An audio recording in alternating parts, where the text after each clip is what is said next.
Hi hello ನಮಸ್ತೆ ಸ್ನೇಹಿತರೆ, ಎಲ್ರಿಗೂ ಕೂಡ ಮತ್ತೊಮ್ಮೆ ನಿಮ್ಮ ಯೂಟ್ಯೂಬ್ ಚಾನಲ್ಗೆ ಪ್ರೀತಿಯ ಸ್ವಾಗತ.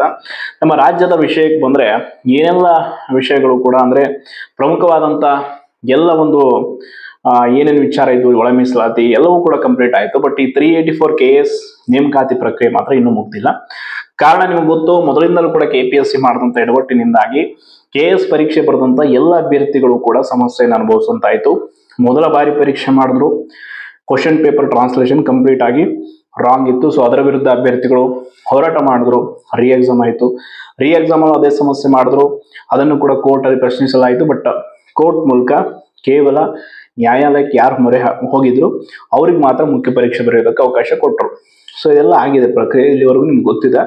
ಬಟ್ ಈಗ ಅಗೇನ್ KAT ಆದೇಶ ನೀಡಿರುವಂಥದ್ದು ರಿಸರ್ವೇಶನ್ ವಿಷಯವಾಗಿ, ಅದಕ್ಕೆ ಈ KS ಕೂಡ ಸಂಬಂಧಪಟ್ಟಿರೋದ್ರಿಂದ KS ಪರೀಕ್ಷೆ ನೇಮಕಾತಿ ಕೂಡ, ಹಾಗಾಗಿ ಈಗ ಹೈಕೋರ್ಟ್ ಅಲ್ಲಿ ಇದು ಕೇಸ್ ನಡೀತಾ ಇದೆ.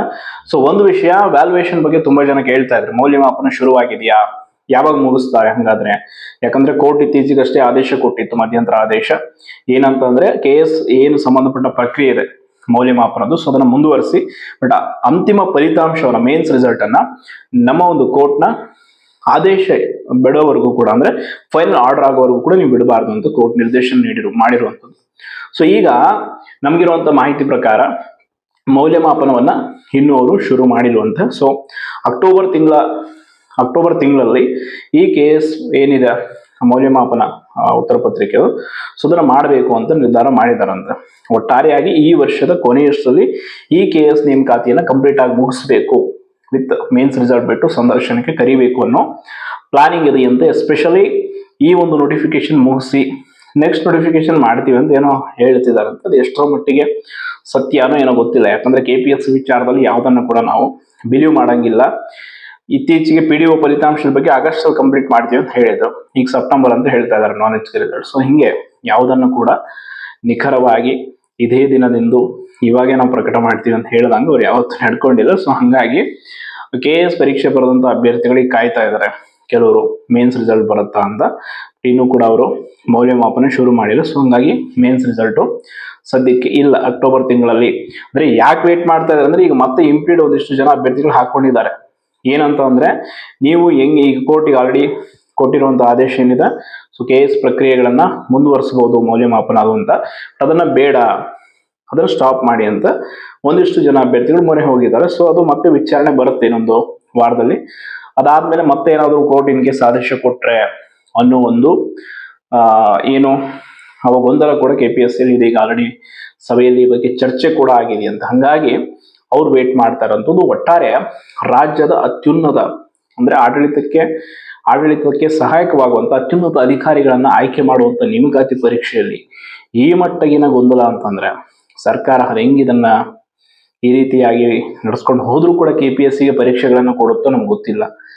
ತುಂಬಾ ಜನ ಅಭ್ಯರ್ಥಿಗಳು ಕೇಳ್ತಾ ಇದ್ದಾರೆ, ನೆಕ್ಸ್ಟ್ ತುಂಬಾ ನೋಟಿಫಿಕೇಶನ್ ಇದೆ ಸರ್, ದಯವಿಟ್ಟು KPSC ಪರೀಕ್ಷೆಗಳನ್ನ ಕೊಡಬೇಡಿ, ಯಾವುದನ್ನು ಕೂಡ ಅವ್ರು ಸರಿಯಾಗಿ ಮಾಡಲ್ಲ, ಇವನ್ ಕ್ವಶನ್ ಪೇಪರ್ ಸೆಟ್ ಮಾಡಲ್ಲ, ಪರೀಕ್ಷೆಯಲ್ಲಿ ಪ್ರಾಮಾಣಿಕತೆ ಇಲ್ಲ, ಯಾವುದು ಕೂಡ ಸರಿಯಾದ ಸಮಯಕ್ಕೆ ಆಯ್ಕೆ ಪಟ್ಟಿ ಇಲ್ಲ, ಹಂಗಾಗಿ ಬೇಡ. ಇವನ್ ಎಕ್ಸೈಸ್ ಸಬ್ ಇನ್ಸ್ಪೆಕ್ಟರ್ದು ಕೂಡ ನಾವು KPSC ಬೇಡ ಅಂತ ಕೇಳ್ತಾ ಇದ್ದಾರೆ. ಬಟ್ ಸರ್ಕಾರದ ಮುಂದೆ ಇದುವರೆಗೂ ಅದು ಯಾವುದೋ ಪ್ರಸ್ತಾವನೆ ಇಲ್ವಂತೆ, ನೀವು KA ಕೊಡಿ ಅಂತೇಳಿ. ಅದನ್ನು ಇತ್ತೀಚೆಗೆ ಸದನದಲ್ಲಿ ಸ್ಪಷ್ಟಪಡಿಸಿದೆ ಸರ್ಕಾರ. ಸೊ ನೇಮಕಾತಿ ಆಯೋಗ ಅಂತ ಇರೋದೇ ನಮ್ಮ ರಾಜ್ಯದಲ್ಲಿ KPSC, KA and KSP. So KSP ಅವರು ಮಾಮೂಲಿಯಾಗಿ ಪೊಲೀಸ್ಗೆ ಸಂಬಂಧಪಟ್ಟ ಹಾಗೆ PC ಆಗಿರ್ಬೋದು, PSI ಪರೀಕ್ಷೆಗಳನ್ನ ನೋಡ್ಕೊಳ್ತಾರೆ. ಇನ್ KA ಅವರು ಕೊಟ್ರೆ ಅವ್ರೇನು ಎಲ್ಲ ಪರೀಕ್ಷೆ ನಡೆಸ್ತಾರೆ, ಕೊಡೋದಕ್ಕೆ ರೆಡಿ ಇಲ್ಲ. ಇತ್ತೀಚೆಗೆ VA ನಡೆಸಿದ್ರು, ತುಂಬಾ ಚೆನ್ನಾಗಿ ಪರೀಕ್ಷೆಯನ್ನು ಮಾಡಿಕೊಟ್ರು, ಫಲಿತಾಂಶ ಕೂಡ ಆಯ್ತು, ಎಲ್ಲ ಆಯ್ತು. SDFDA ಮಾಡಿಕೊಟ್ರು KA ಅವ್ರದ್ದು 670 ಪೋಸ್ಟ್. ಬಟ್ ಅದು ನಿಗಮ ಮಂಡಳಿ ಅವರು ಇನ್ನೂ ಪೆಂಡಿಂಗ್ ಇಟ್ಟಿದ್ದಾರೆ, ಅದು ಓಕೆ. ಅವರಂತೂ ಅವ್ರ ವ್ಯಾಪ್ತಿಯಲ್ಲಿ ಏನ್ ಬರುತ್ತೆ ಆ ಕೆಲಸವನ್ನು ಮಾಡ್ಕೊಡ್ತಾರೆ.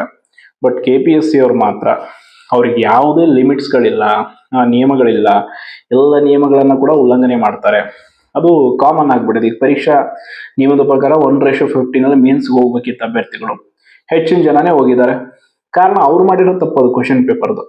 ಸೊ ಅದಕ್ಕೆ ಎದ್ವಾ ಸೆಲೆಕ್ಷನ್ ಮಾಡ್ಕೊಂಡಿದ್ದಾರೆ. ಕಟ್ ಆಫ್ ಅಂಕಗಳಿಲ್ಲ, ಯಾರೆಷ್ಟು ಸ್ಕೋರ್ ತಗೊಂಡು ಆಯ್ಕೆ ಆಗಿದ್ದಾರೆ ಅನ್ನೋದಿಲ್ಲ. ಮೇನ್ಸ್ ಅಲ್ಲೂ ಕೂಡ ಹಂಗೆ ಮಾಡ್ತಾರೆ. ಬಟ್ ಮೇನ್ಸ್ ಅಲ್ಲಾದ್ರೂ ಪಾರದರ್ಶಕವಾಗಿ ಪೇಪರ್ ವ್ಯಾಲ್ಯೂಯೇಷನ್ ಮಾಡ್ತಾರ, ಅದು ಪ್ರಮುಖವಾದಂತ ಪ್ರಶ್ನೆ ಈಗ ಅಭ್ಯರ್ಥಿಗಳಿರೋದು.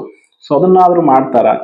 In case next KS notification ಮಾಡ್ತೀವಿ ಅಂತ ಹೇಳ್ತಿದ್ದಾರೆ, ಅದಿನ್ನು ಎಷ್ಟು ವರ್ಷ ಆಗುತ್ತೋ ಏನೋ ಅನ್ನೋದು ಕೂಡ ಖಚಿತತೆ ಇಲ್ಲ.